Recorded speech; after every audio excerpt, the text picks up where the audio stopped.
Hi friends, ఈరోజు మనం egg fried rice చేసుకుంటాం ఫ్రెండ్స్. ఫస్ట్ మనం ఆయిల్ వేసేసుకొని కొంచెం అవ్వగానే పచ్చిమిరపకాయలు వేసేసుకొని ఆనియన్ వేసేసుకొని నెక్స్ట్ ఒట్టిమిరపకాయలు మన చాయిస్ గైస్, వేసుకోవాలంటే వేసుకోవచ్చు. కొంచెం ఇట్లా ఇట్లా కలుపుకొని దాన్ని కొంచెం ఎర్రగా అయ్యేటట్టు మగ్గనియాలండి. తర్వాత మళ్ళీ మనం నెక్స్ట్ పొద్దున్నే వేడి అన్నం రైస్ కుక్కర్లో వేసేసుకున్నానండి. తర్వాత ఆ వేడి అన్నం కొంచెం ఎంత కావాలంటే అంత తీసేసుకొని దాంట్లో మనం ఎంత తింటామో అంత సాల్ట్ వేసేసుకొని కలిపి పెట్టుకున్నాను. మనం ఇందులో రైస్లో కలుపుకుంటే ఏంటంటే సాల్ట్ ఏంటంటే మంచిగా పడుతుంది అనమాట, టేస్ట్కి తగ్గట్టు మంచిగా. సో ఇప్పుడు ఇది చూడండి మంచిగా మగ్గుతున్నాయి. అండ్ ఆవాలు జీలకర్ర కూడా మంచిగా వేసుకుంటే టేస్ట్ చాలా బాగుంటుందండి. అండ్ ఒక్క నిమిషం అండి, అలాగే మీరు ఇవి ఎలాగా దూరగా వేగుతున్నాయో చూడండి. నేను ఆ లోపల ఎగ్స్ కరివేపాకు తెచ్చుకుంటాను.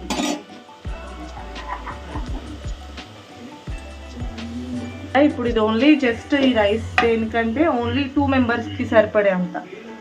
సో 2 మెంబర్స్కి సరిపడంత వేసేసుకొని కరివేపాకు వేస్తున్నాం. 2 మెంబర్స్కి కాబట్టి మనం ఇప్పుడు ఓన్లీ 3 ఎగ్స్ తీసుకున్నాం. ఎందుకంటే 2 కూడా తీసుకోవచ్చు, ఆప్షనల్. కాకపోతే కొంచెం మేము ఎగ్ ఎక్కువ తింటాం రైస్లోకి. కొంచెం దూరంగా ఉండండి ఫ్రెండ్స్, ఎందుకంటే ఇందులో ఉన్న ఆవాలు జీలకర్ర అంతా చిటపట అనుకుంటా ఎగుతూ ఉంటుంది. మనం కొంచెం పసుపు తీసేసుకొని వేసుకున్నాం. కొంచెం కలర్ఫుల్గా చూస్తే మనకి తినాలనిపిస్తుంది కదా. ఓన్లీ ఇది నాకు మా హస్బెండ్కే అండి, మా బాబు తినడు ఎగ్ ఫ్రైడ్ రైస్. సో వాడికి చూపించి ఎగ్ పొడి చేసేసి వాడికి ఆల్రెడీ పెట్టేశాను. వాడు అక్కడ తింటున్నాడు టీవీ దగ్గర కూర్చొని.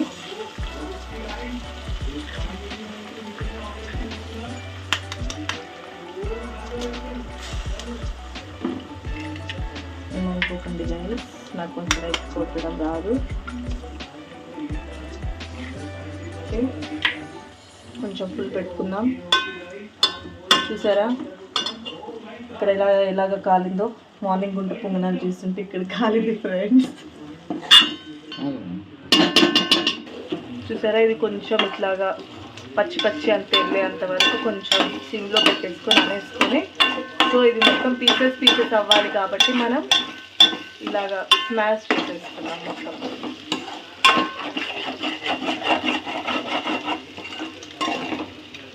ఓకే గైస్, ఇలాగా అనుకొని కొంచెం ఇది మనకు ఒకవేళ ఆయిల్ తక్కువ అనిపిస్తే, నేను తక్కువ ఆయిల్ వేసానండి. ఒకవేళ తక్కువ అనిపిస్తే మాత్రం దీంట్లోనే మనకి ఇది ఎగ్కి ఎంత పట్టిందో చూసుకొని కొంచెం ఆయిల్ కూడా వేసుకోవచ్చు. చూసారా, మాడకుండా మొత్తం ఇట్లాగా కలుపుకొని. చూసారా ఎంత కలర్ఫుల్గా ఉందో. ఎగ్ ఫ్రైడ్ రైస్ ఓన్లీ ఒక 10 minutesలో చేసేసుకోవచ్చు. మనం బయట నుంచి తెచ్చుకొని తింటే వాడికి 70 రూపీస్ ఇవ్వాలండి. అదే ఇంట్లో తెచ్చుకొని తింటే ఒక 3 ఎగ్స్తో స్థిరమైన egg fried rice ready. Rice కొంచెం కారము మనం ఆప్షనల్ అండి, అందులో వేసుకుంటే మాడిపోతుంది కాబట్టి కొంచెం రైస్లో వేసుకున్నాం. మిరపకాయలు వేసుకున్నాం నేను ఆల్రెడీ సరిపడా. కాకపోతే ఎందుకైనా మంచిది కొంచెం టేస్ట్కి తగ్గట్టు. కొంచెం స్పైసీగా మేము తింటాం కాబట్టి వేసేసుకున్నాము. లైట్గా వేసి వేయనట్టు. యాక్చువల్గా ఎగ్ ఫ్రైడ్ రైస్ అంటే కొంచెం వైట్ ఉంటేనే బాగుంటుంది. మిరపకాయలు ఎక్కువ వేసుకొని చేసుకోవచ్చు. కాకపోతే మా హస్బెండ్ కొంచెం స్పైసీగా తింటారండి, అందుకోసమని కారం వేస్తాడు. నెక్స్ట్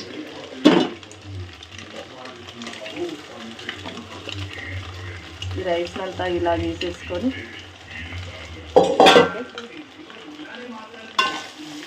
ఓకే కలిపేసుకొని బెటర్ పచ్చికార పట్టుకున్నాము. పచ్చికార పట్టేసుకొని అంటే అంత ఎక్స్పర్ట్ కాదండి నేను, బయటికి పడిపోతుంది. మీరు జాగ్రత్తగా స్టవ్ కంటకుండా చేసుకోండి. నేనేంటంటే ఇది రాదు కాబట్టి కాల్చుకోవడం ఎందుకని తర్వాత స్టవ్ క్లీన్ చేసుకుంటాను.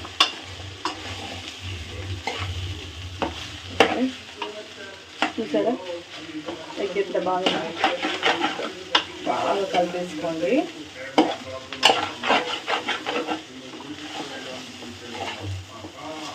ఇక్కడ మీరు గమనిస్తే ఆయిల్ చాలా తక్కువైంది చూసారా. సో ఇట్లాంటి టైంలో మనం ఇట్లా మధ్యలో కాల్చుకొని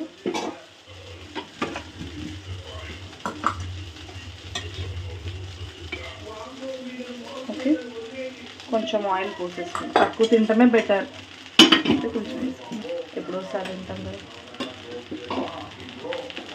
ఓకే ఫ్రెండ్స్, చూసారా ఇక్కడ ఆయిల్ ఎలాగా ఇదవుతుందో, మొత్తం రైస్ ఇట్లాగానే వేసిన తర్వాత అది వేడైపోగానే మొత్తం మళ్ళీ ఆయిల్ అంతా బాగా ఇట్లాగా కలిపేసుకుంటే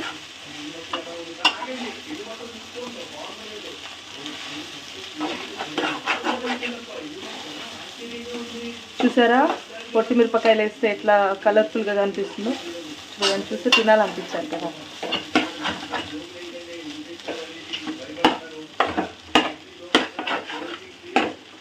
సో ఇప్పుడు ఉప్పు సరిపోయిందా లేదా అనేది చూస్తున్నాను. కొంచెం ఉప్పు అయితే పడుతుంది ఫ్రెండ్స్. సో ముందే ఎక్కువ కలుపుకుంటే ఏంటంటే ఒకవేళ ఉప్పు కష్టమైంది అనుకో తినలేం కదా. అందుకే కొంచెం మగ్గిన తర్వాత మనం ఇట్లా టేస్ట్ చూసేసుకొని ఇలాగా ఎగ్ ఇట్లా రోస్ట్ చేసి మళ్ళీ తగినంత వేసేసుకొని కలిపేసుకుంటే అయిపోతుంది.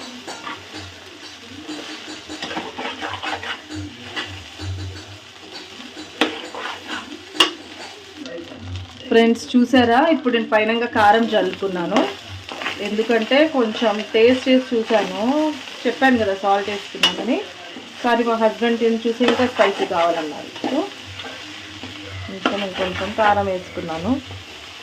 బెటర్ ఈ సమ్మర్స్లో కొంచెం స్పైసీనెస్ తక్కువ తింటమే చాలా బెటర్ అండి.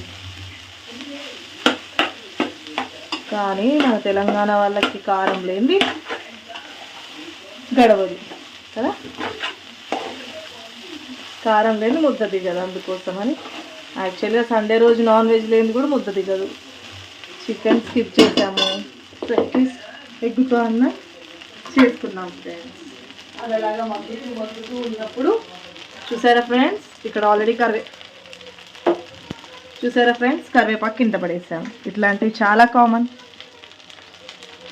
సో ఈ కరివేపాకునంతా ఇప్పుడు వేసుకునే లోపల ఎగ్ ఫ్రైడ్ రైస్ మాత్రం మగ్గిపోతుంది. వెంటనే అంతా స్టవ్ దగ్గర అంతా తీసినట్టు లోపల పెట్టేసుకుందాం ఫ్రెండ్స్, ఎందుకంటే ఏది ఎప్పుడు పడేస్తామో తెలియదు కదా. ఓకే, అండ్ చెప్పడం మర్చిపోయాను, ఈ బ్లాగ్ అంతా రికార్డ్ చేస్తుంది మా హస్బెండ్.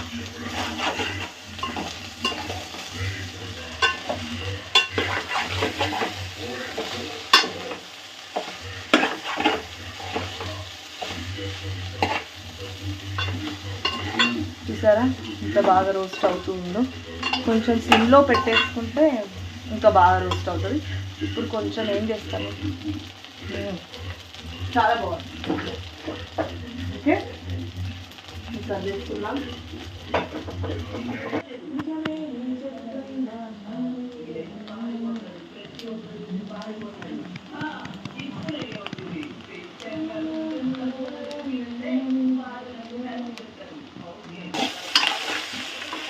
ఫ్రెండ్స్ ఇప్పుడు 10 minutes మగ్గిన తర్వాత మళ్ళీ ఒకసారి అంతా ఇలా కలిపేసుకుంటే చూసారా అడుగులో అంతా రోస్ట్ అయిపోయింది. సో ఇంతకన్నా రోస్ట్ చేస్తే బాగోదు, ఇంకా చాలు.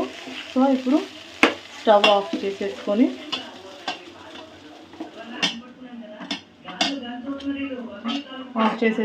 వేడి వేడి ఎగ్ ఫ్రైడ్ రైస్ని ప్లేట్లో సర్వ్ చేసేసుకొని చూసారా ఎంత బాగా అన్నీ రోస్ట్ అయిపోయాయో. పచ్చిమిర్చిని మనం మంచిగా అన్నంలో నంచుకొని కూడా తినొచ్చు. వేడి వేడి egg fried rice ready. So ఇప్పుడు మనం దీన్ని టేస్ట్ చేసి చూద్దాం. మీరు కావాలనుకుంటే ట్రై చేసుకోవచ్చు. పిల్లలకి పెట్టాలనుకుంటే కొంచెం స్పైసీనెస్ తక్కువ వేయండి, చాలా బాగుంటుంది. చూసారా ఎగ్ని ఇలాగా చిన్న చిన్నగా స్మాష్ చేసేసుకున్నాను. సో ప్రతి ఒక్క ముద్దకు వస్తుంది. సో ఇప్పుడు వేడి వేడి ఎగ్ ఫ్రైడ్ రైస్ రెడీ. నేను కొంచెం టేస్ట్ చూసి చెప్తాను. చాలా బాగుంది, కొంచెం స్పైసీగా ఉంది. సో మాకు ఇది ఓకే. మీకు కావాలనుకుంటే కొంచెం స్పైసీనెస్ తక్కువ వేసేసుకొని సాల్ట్ ఎక్కువ వేసుకొని చేసుకోండి. Thank you friends.